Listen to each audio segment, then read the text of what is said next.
Welcome to the Solana Mobile Saga preview, the Under Edition. I'm Laura Shen. I lead marketing for Solana Mobile. Our team is very excited to be here this week in Melbourne, almost at Lisbon. in Melbourne, and spend some time with the Solana community, the Aussie Solana community here. Steven and I were talking earlier this week. It really, spending time with the community really reminds us why we do what we do. And we're building this device for the people in the community and try to make the Web3 experience better. So the energy has been amazing, and it really re-energizes people like me to keep doing what we do. So I'll give a quick run of the show tonight. So our team is going to give a quick update of what we've been up to for the past couple months. Then Steven will showcase some mobile native experiences and use cases that's enabled by Saga and SMS. We will hear from 4 speakers. So start with Steven Laver. He's the head of engineering of Solana Mobile. Then we'll have Sydney Jiang from Magic Eden, and also Tiff Huang from Magic Eden. Woo-hoo! And also Cindy Liu from Drift Protocol. We'll save about 10 to 15 minutes for Q&A at the very end, so make sure you have questions. And after all the programming is done, we'll bring out 6 Solana mobile devices on display over there, so you can have a hands-on experience with the phones. And especially pay attention to what Steven says in his presentation, because there's one new use case that we're going to unveil today that is very special to us. With that, I want to introduce Steven.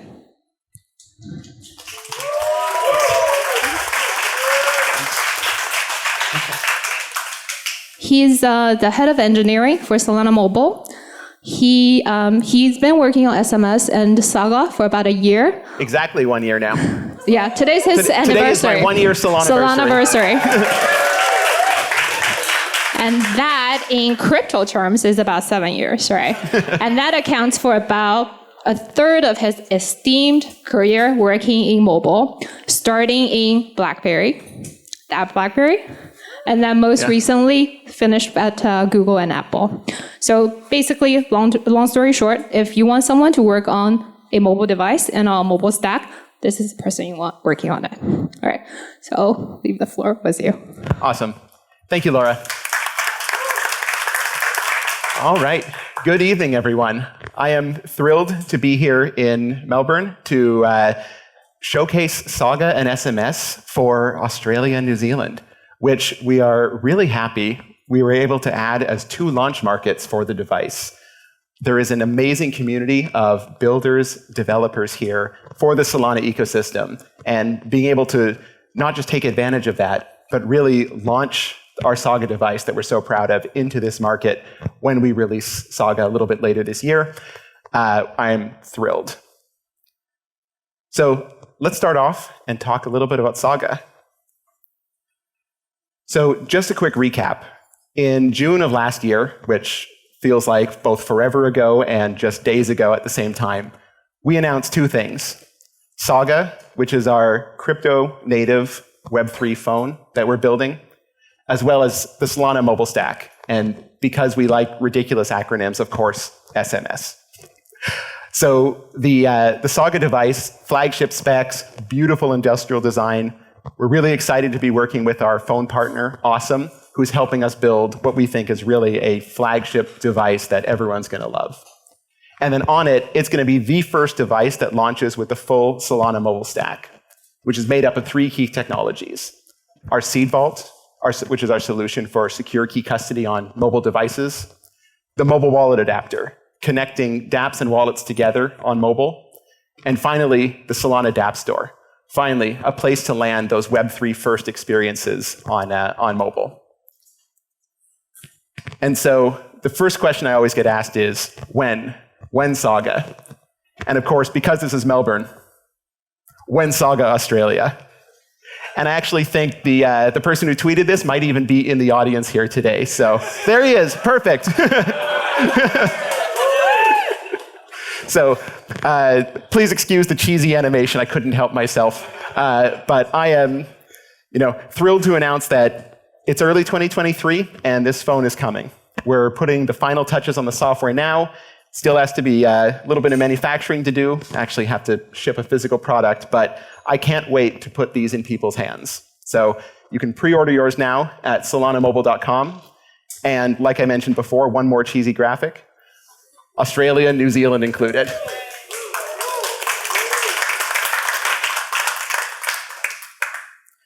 So I want to spend just a couple minutes talking about why Saga. For me, this is actually more why mobile, right? Our mobile devices are personal. We have them either with us, in our purses, in our pockets, or at worst case, arm's length almost all the time. They're an intimate device that we always have with us, has the most intimate moments of our life on it, and enables all the use cases that we now take for granted. Photography, travel, everything that we do is enabled by this device that we have in our hands, except for somehow Web3 hasn't quite made it there yet. On average, people check their phones nearly 100 times a day. That is such a different way of using your technology from sitting down at a computer. And so we've really divided up into the 3 themes we want to tackle with Saga. The first of which I call pervasive computing. Like we said, our phones come everywhere with us. They're always connected, which means that all of a sudden we no longer need to unpack our laptops, sit down at a desktop. We don't need to spend all this time to engage. We can engage in tiny short bursts consistently. And that's what I'm excited to bring with Saga, is the ability to engage all the time whenever something happens. Whenever, like maybe there's a movement in DeFi, maybe there's an NFT mint going on. But closely related is the idea of asynchronous notifications. We shouldn't have to dedicate one iota of our gray matter to remembering things that we could be told on our devices. When, Facebook, when we get a message there, we get a little pop-up, a notification on our phone that tells us it's time to engage. When stock prices move up or they move down, our phones tell us. Web3 should be the same. It should tell us when we get a secure message delivered on chain. It should tell us when there's movement in our DeFi. And most importantly, it should tell us when an NFT mint is dropping, because no one wants to miss that. No one should have to drag their laptop to dinner just so they don't miss an NFT mint. And then finally, holding the phone in my hand, it struck me that this is a physical artifact. It's this gateway between our physical lives that we live every day in this world and our digital lives. And so all the things that a phone can do, these are packed full of sensors. We've got there's cameras, there's GPS, there's NFC. All of these things enable use cases that we would want to do on the go, but really need a device that has all those capabilities. So, for example, the biometric sensors on devices, whether that be a fingerprint, like on Saga, a face print, etc., using that to securely unlock your seeds on the go. So you can actually carry them with you and use your private keys to do all these use cases without having to drag a second device along with you. Cameras, QR code scanning, or NFC taps for payments. All of these use cases enabled by mobile phones. And so the idea of your phone as a digital gateway. To me, the story is really about not let's bring Web3 to mobile, which is a laudable goal. We should absolutely do that. But let's bring mobile to Web3. All the things that we can only do because of our phones, that's what we should be targeting. And that's what we're doing with both Saga and the Solana mobile stack. Let's switch over now and talk a little bit about SMS.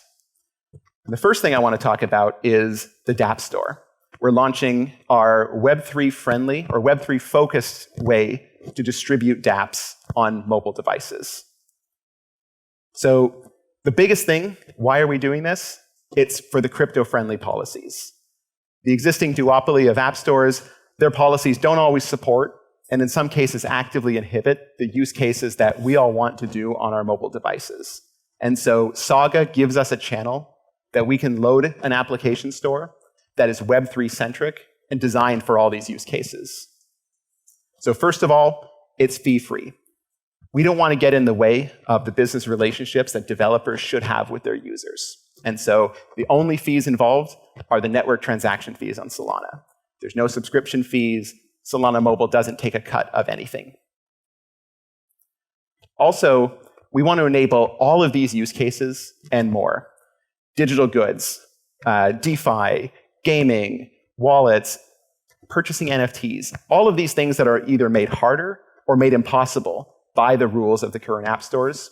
We not only want those, we're going to encourage and are specifically seeking those out for the Solana dApp store on our Saga device.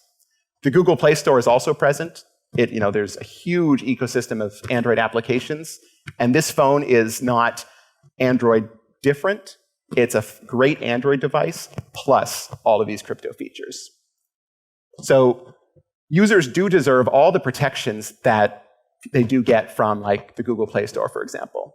We still want to protect our users from malicious content, from spam, from illegal content, but we want to take away all the policies that are holding back Web3.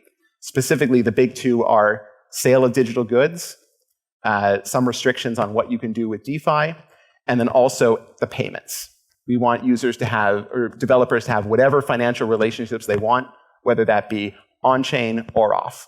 We don't want to get involved with that. And so we are launching with decentralized publishing. This is permissionless on-chain publishing of applications where anyone can use our tools to put their applications on the chain and then submit them to us for review. I do want to make that distinction. Like I said, users deserve this protection that's offered by application stores.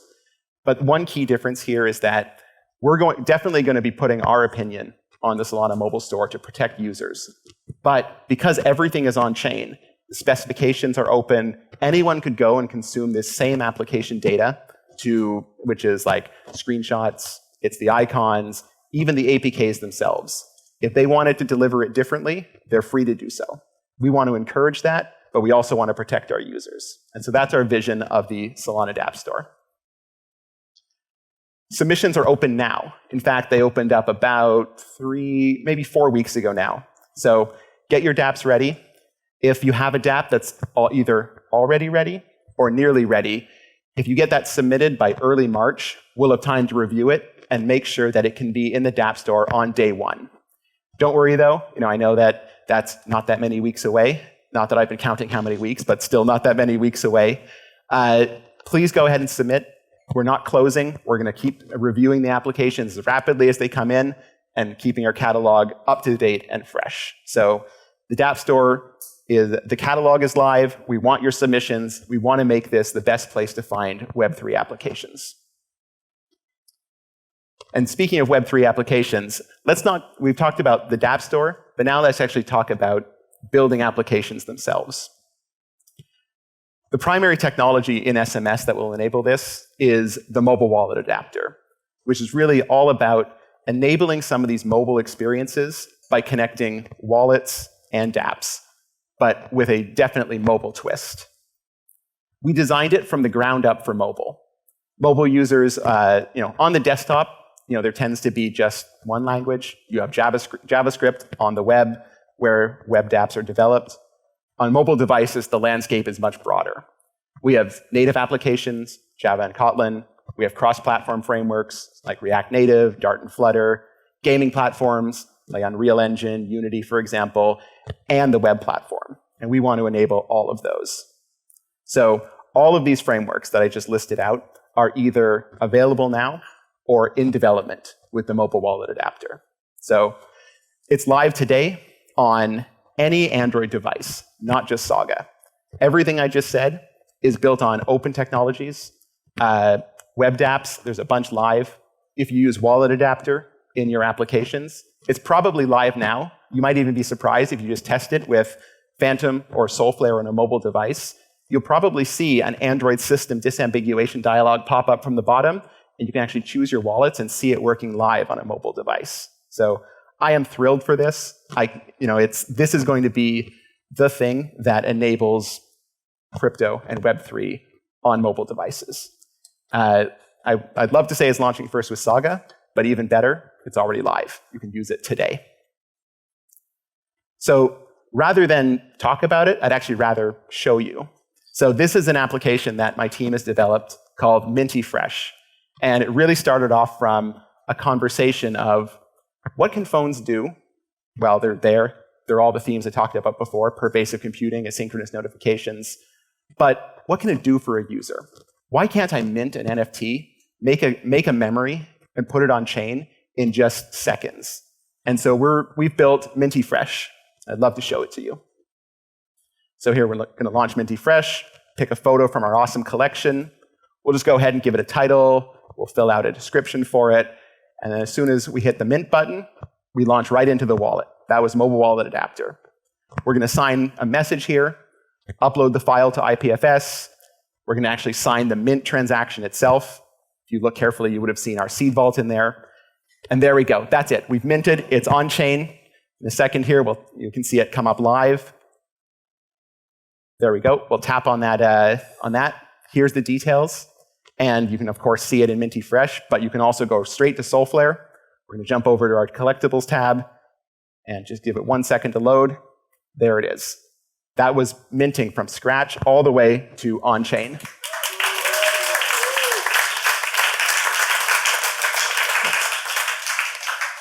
And I know it was fast, so if anyone wants me to play it again, just raise your hand. No.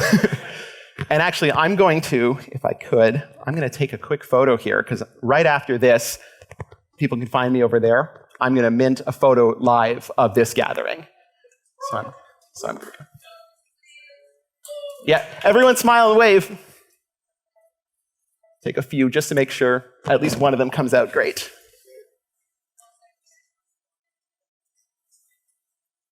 Yes, please. I'll do a demo afterwards, but anyone who wants to mint more, let's do it. We'll mint a whole bunch. Yes, you could. Yeah. So Minty Fresh, this is our vision of taking your memories and capturing them on chain in seconds. Anyone can be a creator.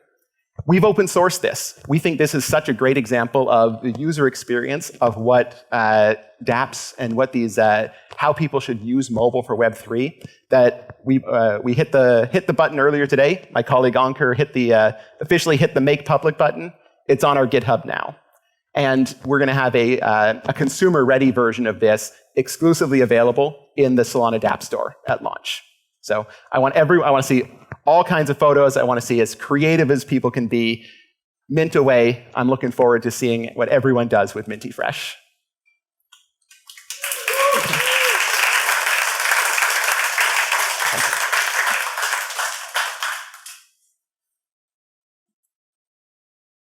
So like I said, mobile wallet adapter is ready, and it's ready to start building now.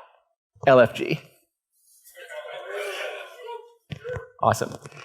And with that, I'm also extremely excited that we have two great partners in the Solana ecosystem who both have a strong presence here in Australia joining us today. And to kick it off, I'd like to welcome Sydney and Tiff from Magic Eden.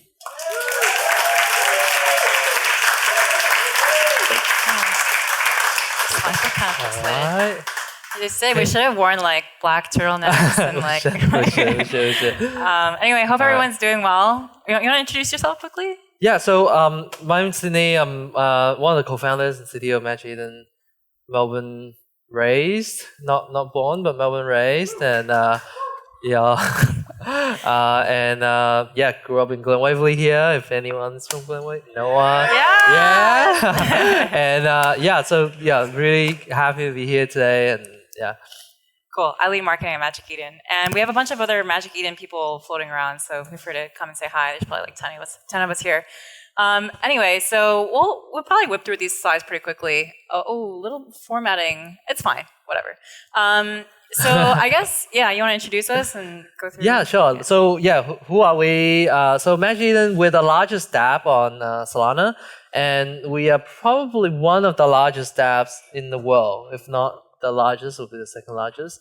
And one thing that's really relevant for today is actually more than half of our traffic comes on mobile, and with very, very strong conversion on mobile.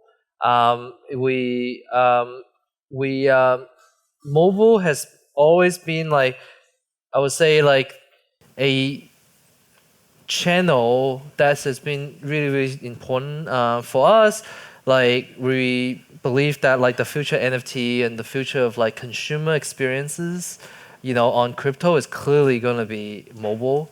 And beyond that, like we really care about like people should be able to go to the gym, go to dinner, and not have to stay at home all day in order to just mint, which is something that like we hear a lot from our users about.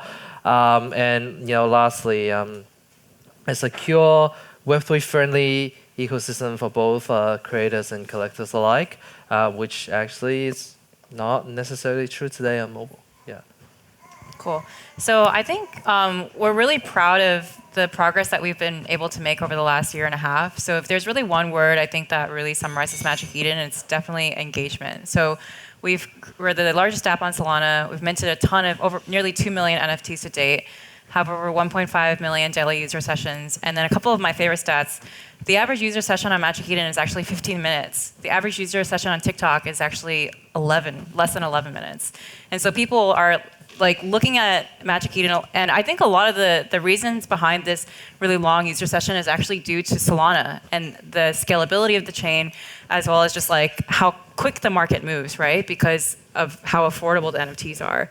And so like because of all of this context, Magic Eden has found an incredible stickiness, and we're really proud to call Solana home. Also, kind of in the same vein, we had over 2022 processed 217 million transactions, which is actually 10 times that of OpenSea, if you look at it according to DappRadar. 20,000 creators call us home, and we've raised over 114 million over the course of 2022's Launchpad revenue. So, thank you. Yeah. So that taking that level of like kind of engagement and bringing that to mobile is something we're really, really excited about. I can cover this slide too. So what's kind of crazy is that it's actually more than half. So 60% of Magic Eden's user sessions happen on mobile versus desktop. If you just look at from early December until now all around the world, and that number actually fluctuates a lot based on different countries. So Indonesia is actually one of the larger markets for Magic Eden, and that number actually shoots up to like well over 70%. So we currently have an iPhone and Android app that's browsing only, and right now the only way for you to mint and trade NFTs on Magic Eden on mobile is via like the web app within the Phantom mobile app. Has anybody? Yeah, I see some DJs in the house. And the conversion rate on mobile Safari is actually 30% higher than desktop Chrome. So yeah, there's like just real potential here. Absolutely. However, the fact is that there are mobile shortcomings, and that forces people to have trade-offs that shouldn't actually exist. So we did a search and found people who tagged Magic Eden and wrote the word gym, and you can see people are like, oh, I want to get a workout in, but like I guess I want to look at NFTs instead, and I can't wait for Elon Musk's Neuralink to connect me to Magic Eden and OpenSea, whoever they are. But anyway, so I guess. Sid, why don't you take this slide, and then we'll kind of share. We'll kind of just speak more openly about what our plans are moving into the future. I mean, today it's very difficult to degen and touch grass at the same time, and so I think that maybe there are two things that stand out about Saga. One is security, and the second is, I would say, friendliness. And so I think let's start with friendliness, right? I don't know if does anyone follow Apple App Store policy? Apple actually recently clarified. I mean, yeah, the person that works is yeah. Yeah. And, oh my God! Oh my God! The enemy's in the room. Yeah. I'm kidding. Yeah. So Apple used to have a very, I would say, ambiguous policy when it comes to NFT, and about 3-4 months ago they aggressively clarify. and so if anyone actually follows the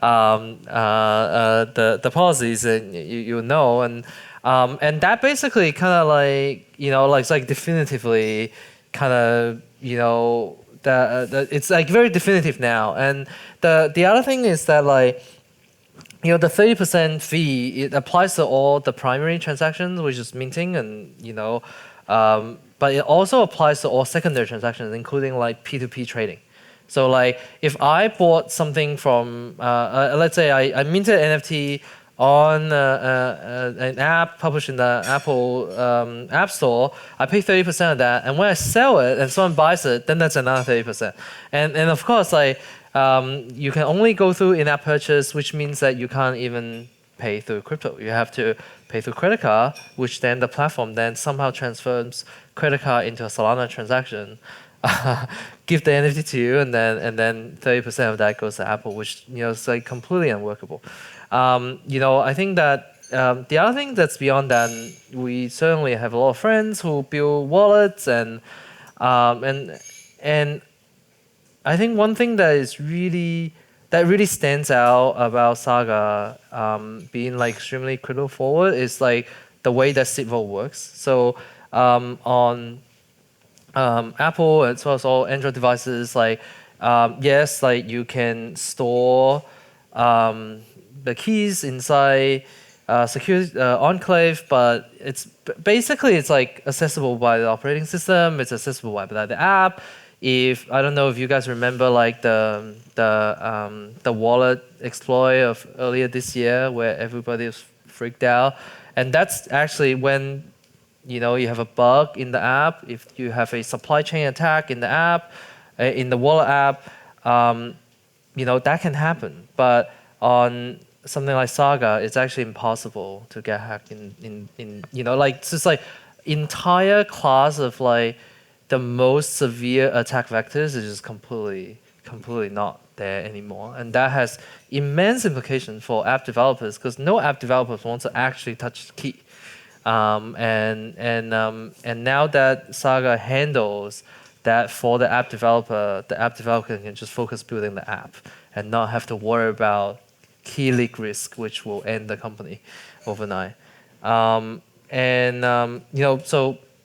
of course, then you compare to Saga. It's like there's no 30% fee. It's Web3 friendly. Anyone can publish the dApp, and most importantly, hardware-backed seed phrase storage on mobile, which is absolutely amazing. Well, not just like hardware-backed seed phrase storage. It's hardware signing as well, which means that the app never has access to the seed phrase. You can have a bug in it, and you're not going to lose the key. So I think that all of these things are extremely exciting. It's clearly where the world's moving towards, and Apple and Google Play Store better pay some attention. Cool. So what are we doing? Let's like tell the people what we're working on. Yeah. So we are working on an app for the App Store, the Saga App Store, and I think we're going to also continuously gonna like invest further into the mobile experience. Right now, like we have a fairly minimal browsing experience, and we're gonna double down on that, browsing experience for Apple and Google stores, and then combine that with a purchasing experience that's gonna be unique to Saga, because it's only actually possible here. So anyway, so yeah. Awesome. Well, we look forward to the Q&A section, but yeah, we're really excited to support Saga for their launch, and yeah, look forward to a Magic Eden app. All right. Cool. Thank you.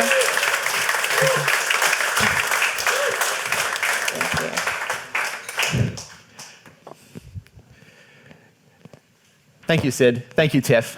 I'm personally, I cannot wait to see that vision realized on Saga first, but Android everywhere. So I'm like I said, NFTs are a fantastic use case for mobile, and I cannot wait to see it delivered to its full potential. I would also like to welcome up Drift Protocol, a perpetuals exchange built on Solana, and they've been building for over 2 years now. And so I'd like to invite Cindy to join us to talk a little bit about their thoughts on mobile.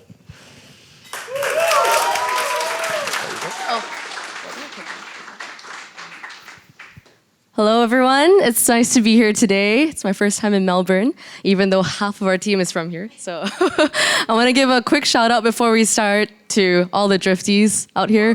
There's a bunch of us, so I'm sure you've already talked to them. Please raise your hand if you're a drifter. There's a lot of you. Cool. So it's kind of hard coming up here after so many heavy hitters. Thank you guys for a great presentation. But I'll try my best today to talk about, from the perspective of a DeFi protocol, what mobile means for us, what our roadmap is, and why we're excited about Saga. So quick intro about Drift. If this is the first time you're hearing about us, we're a leading derivatives DEX on Solana, largest perp exchange. We've been live for about a year now. We just launched our V2, which is currently live on drift.trade. If you fancy giving it a swing, we have 10x leverage on perps. And yeah, if you're feeling like a quick trade, go ahead and try it out. I'll quickly talk about what features we're excited about and we've shipped in V2. We've got perpetual swaps, yield. You can basically deposit funds and earn a magical amount of money without doing anything. So not financial advice, but it just accrues in your wallet over time without you doing anything. And the other thing is you can also use the same funds on the exchange to leverage against by borrowing. If you have USDC, you can borrow SOL, etc. Express many views in the market. And lastly, this is a feature I'm really excited about. We have spot on the same exchange as well. So you can essentially switch between futures trading and spot depending on what you're comfortable with without needing to move your funds anywhere. So what is our grand vision? Why are we actually doing this? We care a lot about the decentralized space. This is why we're here today. We've seen many centralized exchanges blow up over the last year, and we believe that the future of DeFi trading really is on Solana. And we believe that no matter what kind of trader you are, we want to build an environment where you can actually have a better experience than a centralized exchange on-chain. And how do we actually do this? All right, Robinhood, let's say, has 50 million users to date. Binance has maybe 20 million. What does, any guesses on how many users there are in DeFi today? 12. Yes, exactly 12. Well, it's a little closer to the 50,000 range. So we've got a long way to go to get to Robinhood's level. And we think that the missing piece between where we are now and where we can be, which is Robinhood and beyond, of course, is mobile. But why haven't we built a solid enough mobile experience yet? The tools haven't existed for us to actually have the seed vault together. The only mobile experience you have today is like clicking on Phantom and then having a little pop up on your screen where you can click trade perps. It's okay, but it's pretty clunky. So our vision and why we're doing this today is to essentially get us to a place where users can download an app on their phone and natively be able to trade perps without thinking about, hey, I need to download a wallet, I need to move some funds here from my desktop, and then, Cool. So to go further into why mobile is important to us, we want to quickly talk about what users have been seeing so far. One pretty crazy stat is that, and I just found this out a couple of weeks ago, that 42% of our sessions actually happen on mobile. And we spend a lot of time developing on desktop, but users have typically much better retention on mobile and are increasingly spending more time on mobile. I think this number went up from 30% to 40% in the last month. So we're seeing the trend that more and more traders are, just want to trade on the go. This is probably a result of the current market conditions as well. The market is going up. Your friends are telling you to ape something. You can just whip out your app and be able to trade. You're not going to run home and put on a leverage position, right? And the interesting thing here is that most of the mobile sessions are above 2 minutes, which is telling us that people are spending a pretty sustained amount of time, not just checking their positions or checking charts. They're actually thinking about what trades they want to do, how they're going to trade the market, etc. So, and probably the craziest thing about this, there's been a lot of crazy things so far, is that over 10% are spending an hour or over an hour on the app, just browsing around. I'm not sure what they're doing in that hour, Yeah, trading. Yeah, going in and out of positions, but this is telling us that we need to take mobile a lot more seriously and put it as a key part of our roadmap this year. So the biggest question that's been coming up on our Discord this year is when mobile. Shout out to Raj for compiling all this crazy stats from my users. Everyone's been just asking when mobile. And yeah, the main ask here has just been a portable training experience that they can bring around anywhere without having to be chained to a desk, essentially. And essentially, looking back on Saga, we're thinking that the main thing, why we like Saga is really, it would be pretty much impossible for us to get close to being listed on the App Store. That would be, like a year-long effort. And honestly, paying 30% per trade hits traders really hard, right? Like nobody wants to give up like a third of their profits. So honestly, the security, the censorship resistance of Saga makes it a really interesting play for DeFi. And now I'll quickly walk through the platform and show you, that animation was a bit clunky, but I'll walk through the platform and show you what you can do with mobile. So this is what the trading interface looks like. You can scroll between a chart, the order book, and the trade form all in one.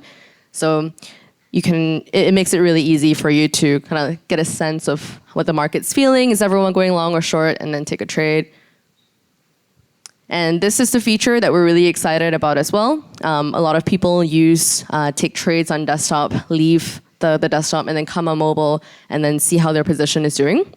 And we're finding that a lot of users on mobile are actually primarily using this feature of checking positions and just generally seeing what they're doing, whether they need to add a stop loss or take profit. All that magic happens here.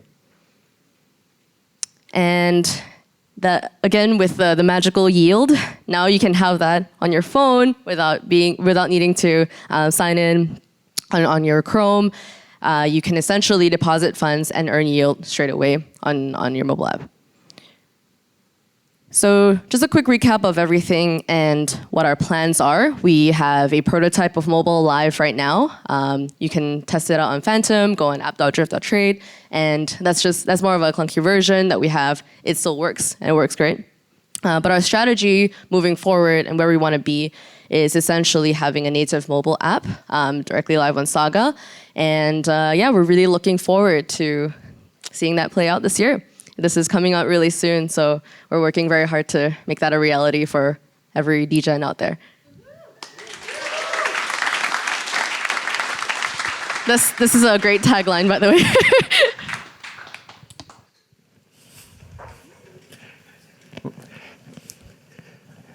Thank you, Cindy. And as soon as that is available in the Solana App Store, I will definitely be downloading it. So I'm excited. And with that, just to close out, SolanaMobile.com. I know my animations earlier were absolutely terrible, but please still do go and pre-order your Saga now that you can pre-order it in the Australia and New Zealand markets. We're going to do a quick demo after this. That photo I took, I'm going to mint it live over there because nothing ever goes wrong with a live demo. So we'll have some fun with that. We'll have some Sagas set up on the table over here as well. We've got some DevNet funds loaded on those, and you can try out Minty Fresh yourself.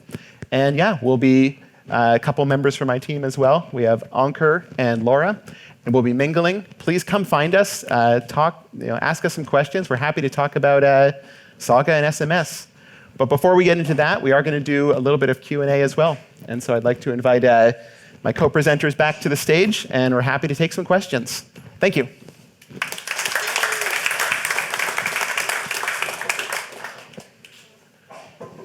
For the Tiff to be wired again. All right, take a seat.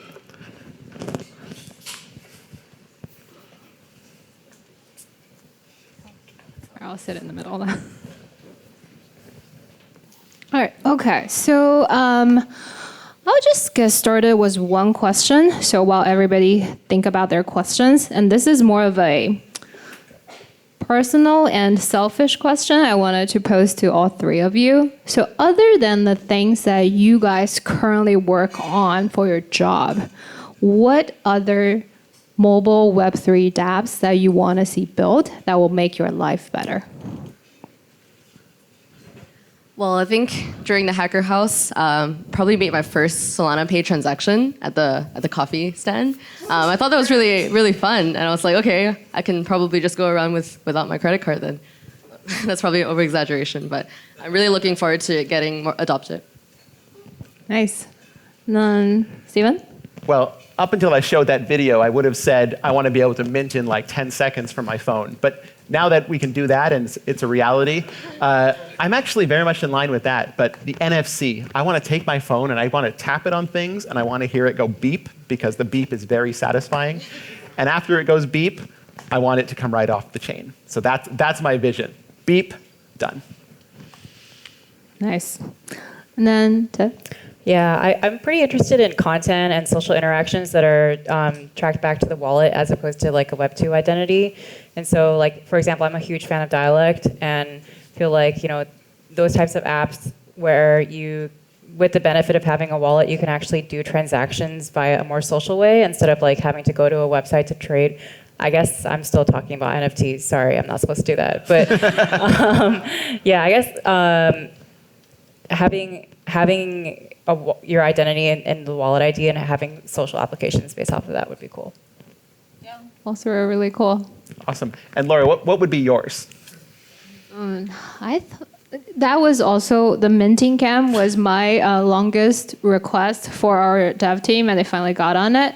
And now that we have that, I think, does everyone remember the game Flappy Bird?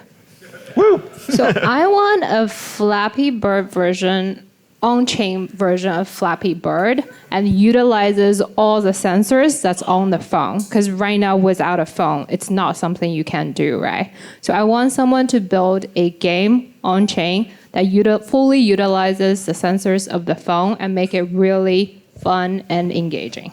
That's what I want. Stop it. All right, so does anyone in the audience have a question? I'll just come down here and hand you the mic. Okay. Given that the dApps can publish direct to on-chain before they're reviewed by Solana, does that mean that only those dApps, once they're reviewed by Solana, will be in the dApp store, or will the phone still be able to interact with other dApps that are already published on-chain? Yeah.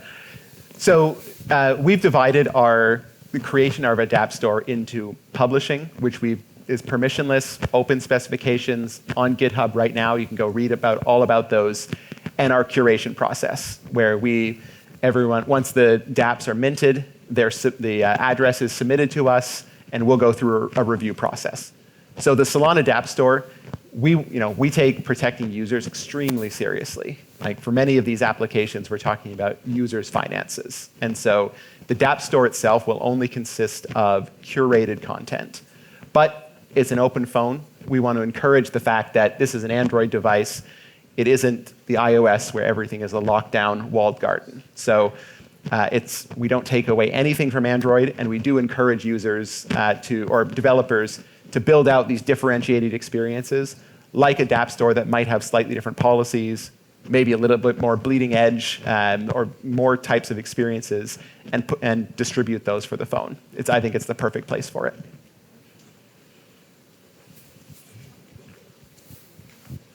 When you say that when an application is minted on-chain, the entire application, you mean the binary is put on-chain? So that is up to the developer. By default, we publish the APKs to Arweave. And so we're working on more plugins, more storage plugins. We want to have Shadow Drive from Genesis up there. We want to have even an Amazon S3 bucket. We don't care where the user publishes. We just want them to be able to publish their app, the metadata for their app on-chain, so that we can consume it, and anyone else who wants to can consume it as well. Thank you. In the audience? Yeah, I think the world has been waiting for a good integration of a mobile wallet, a hardware wallet, sorry, and a mobile phone to be able to make this possible. I think I might have missed it because it happened so fast in your Minty Fresh demo. But just as a hypothetical, say if I took your Minty Fresh app and I forked it to submit a malicious transaction, which instead of minting an NFT would drain your wallet, is that prevented by the curation process, or does the wallet adapter present some sort of transaction data on what is actually going on behind the scenes? Yep. So there's two defenses at play here, and one of them isn't even new with Saga. Wallets are still the gateway to your seed vault on the device. And so in the demo we showed on the screen, I was using Solflare. It's also integrated into Phantom. The Exodus wallet is currently integrating mobile wallet adapter. And there's a couple others who are exploring it as well. Wallets are still that first line of protection for a user.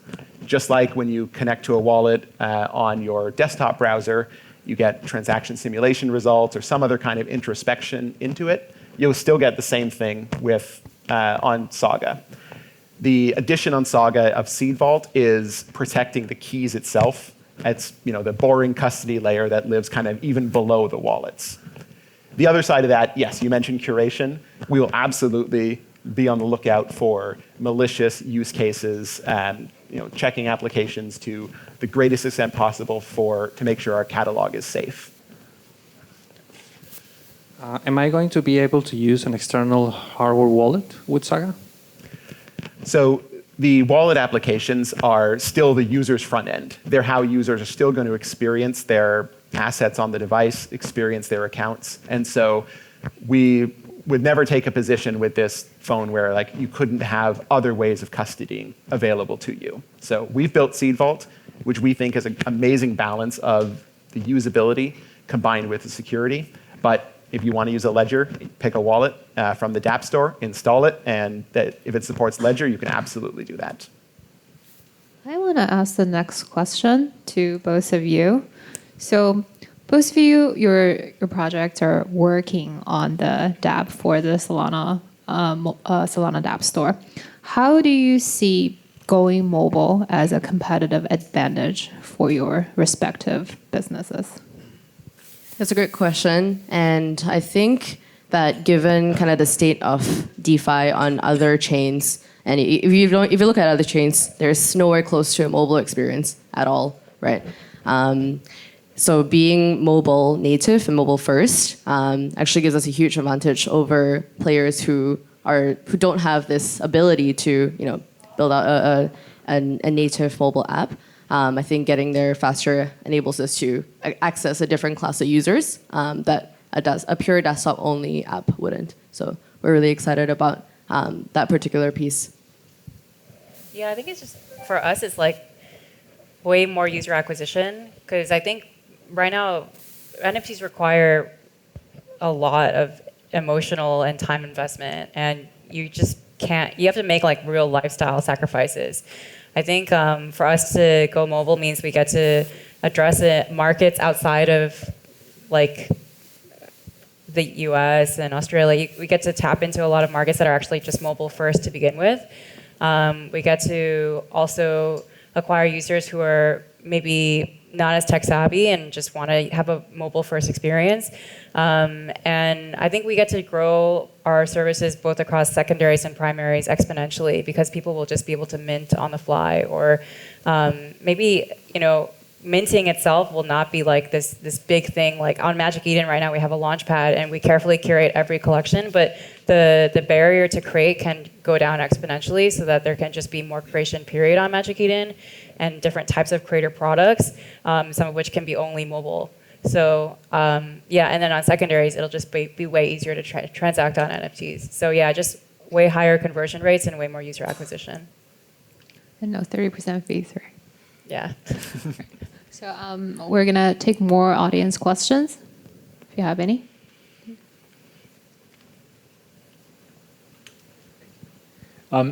Obviously, I'm a big fan of what you guys are doing. I already ordered 5 phones.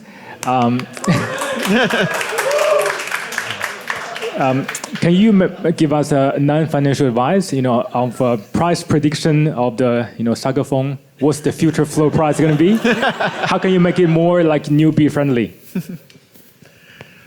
So Saga is our first foray into this space, and we're learning, we're exploring, right? I come from a long background of mobile. I've been doing it for almost 20 years now, but this is the first time I've done a project quite like this. And so with Saga, we're launching it as a flagship, and we're launching it for everyone here, all the developers, all the DGen users out there.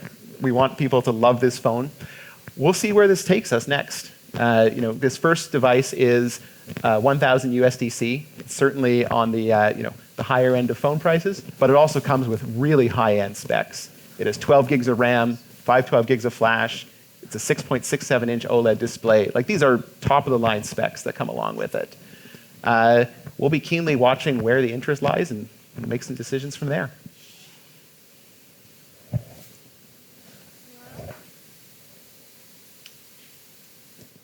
Quick one. When other Solana mobile users message you, are they going to get a special text message? Purple bubbles. So dialect. So we want, no. You can, although, find me later. Maybe after I have a drink at the bar, you can talk me into it, but no.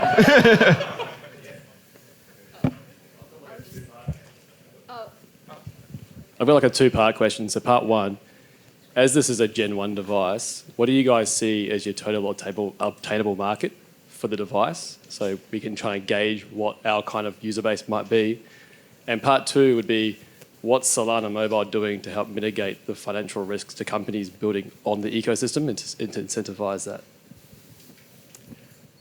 So for the idea of a total addressable market, we've spoken a few times publicly about what we would view as success within the first 6 to 12 months for this device. And so we think our goal here is to show that there is product market fit, that we should be building this not because we want to, but because the market demands it, and that if I can create competition in this space, if I can stimulate other manufacturers to say, yes, there's a demand, we should be building this, then I've done my job. So we think that if we could hit 50,000 units within those first maybe 6 to 12 months, then we have demonstrated why this matters. And so I will make and sell as many of these devices as I possibly can. But having that is our North Star, is find that product market fit, prove how much demand there is for something like this in the ecosystem. Sorry, could you repeat part two?